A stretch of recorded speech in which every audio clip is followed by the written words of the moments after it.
यह है अमेज़न जंगल, जहां पर 427 किस्म के मैमल्स, 1300 किस्म के बर्ड्स और 3000 किस्म के वर्टिब्रेट पाए जाते हैं।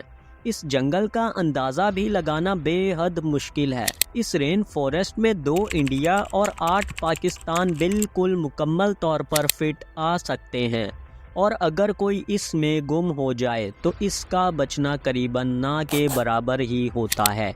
लेकिन 1981 में इस 67 लाख स्क्वायर किलोमीटर के इस जंगल में कैसे एक शख्स 31 दिनों तक जिंदा रहा?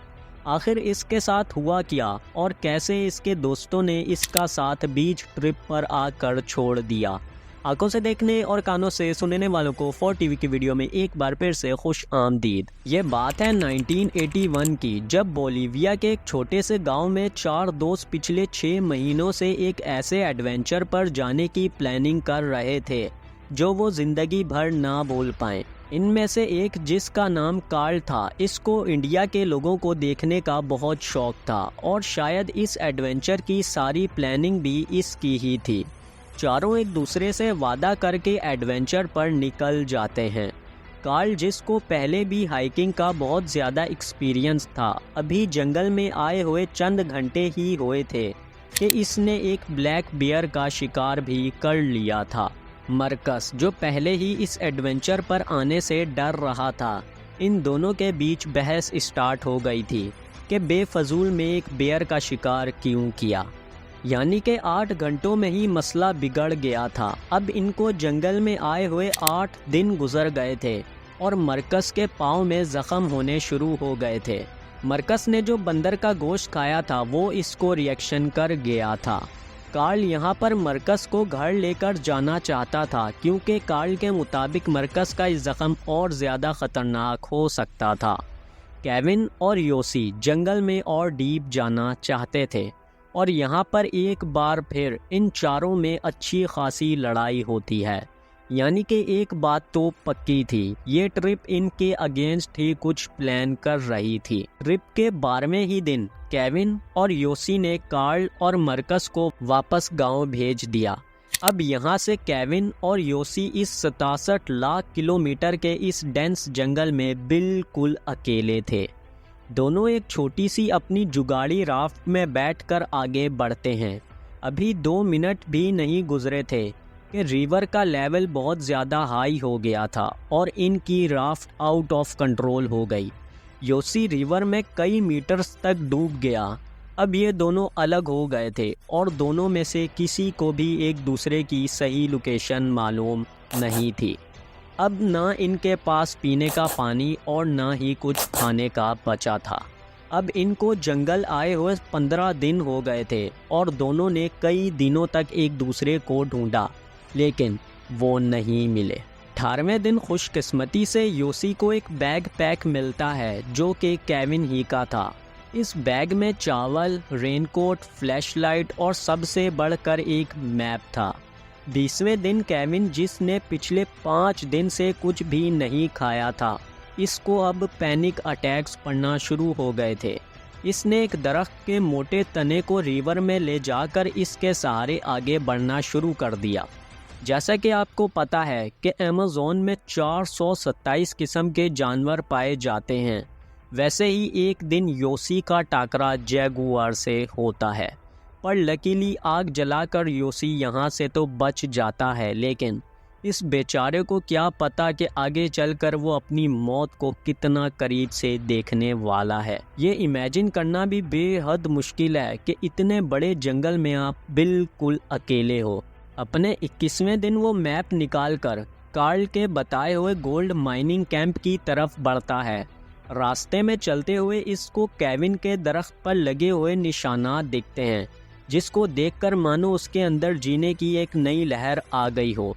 कई घंटों चलने के बाद इसको केविन के फुटप्रिंट भी नज़र आ जाते हैं, लेकिन इस बेचारे को बाद में पता चलता है कि वो फुटप्रिंट इसके ही थे।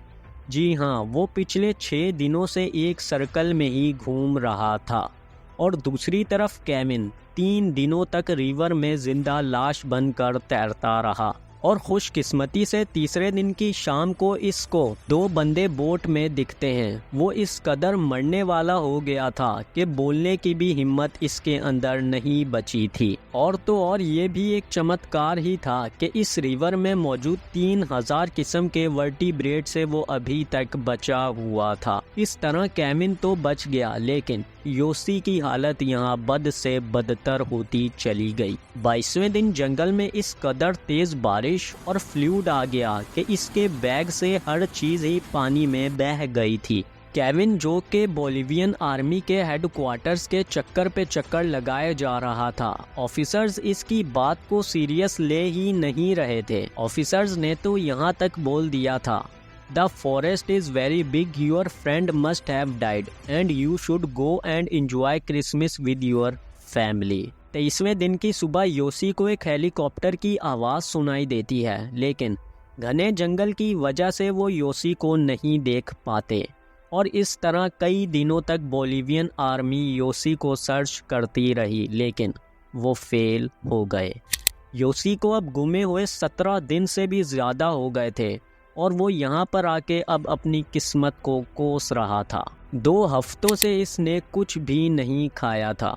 26वें दिन तक इसके जख्मों पर भी कीड़े पड़ना शुरू हो गए थे। योसी, जो पहले ही अधमरा हुआ था, इसके जिस्म पर कई किस्म के जख्म और हो चुके थे। लेकिन यहाँ पर प्लस पॉइंट ये था कि केविन ने अपनी खोज अभी भी जारी रखी हुई थी। जंगल में 29वां दिन उसको अपनी मौत को याद करते हुए ही गुजर गया, लेकिन 30वें दिन कुछ अनहोनी होती है। जी हाँ, 30वें दिन योसी अपनी आखिरी सांसें ले ही रहा था और हार भी मान गया था।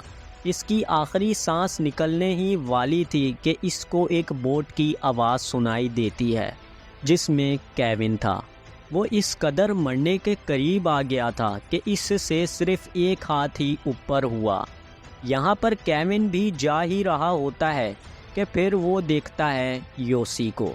इस तरह आखिरकार 30 दिन बाद केविन योसी को बचा लेता है। इस हादसे में योसी का 17 किलो से ज़्यादा वज़न कम हो चुका था। इसने बताया कि मुझे सिर्फ एक मौजज़े ने ही बचाया है।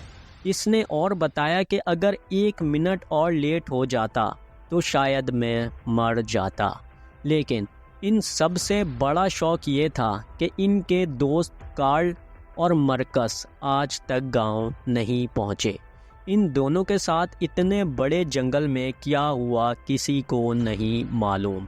उम्मीद करते हैं कि वीडियो को लाइक और चैनल को सब्सक्राइब आपने कर दिया होगा। मिलते हैं अपनी अगली शानदार वीडियो में। अल्लाह हाफिज़।